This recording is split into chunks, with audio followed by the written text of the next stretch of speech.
antanabe solution tsy lavitra zay mpagneratragno fa marobe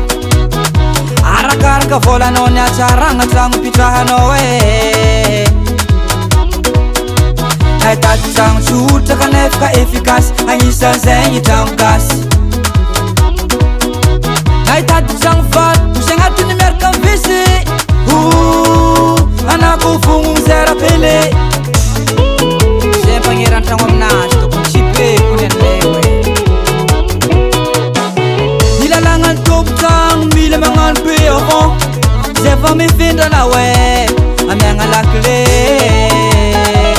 atsasako fantragnonao mifendra voalohany igny vany aminazy magneran-tragno zao efa zero asako amenao makivady amanjanako tsisy asa ratsy sady miaigna amizay ka différence tsisy asa ratso za sady miaigna amizay ka différence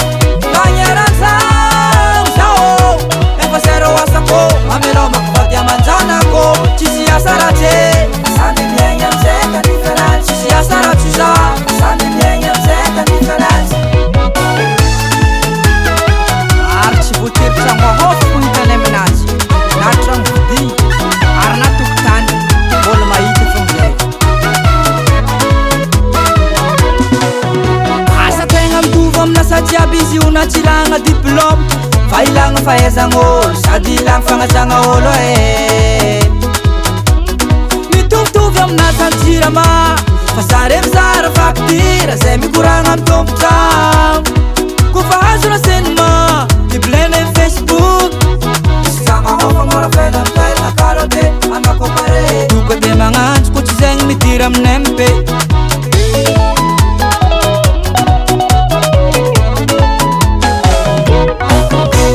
magneran-tragno zao efa zero asako amenao makivady amanjanako tsisy asa ratsy sady miaigna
amizay ka différence tsisy asa ratso za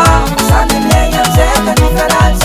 magneran-tragno zao efa zero asako amenao makivady amanjanako tsisy asa ratsy sady miaigna amizay ka différence tsisy asa ratso za sady miaigna amizay ka différence Studio Cork.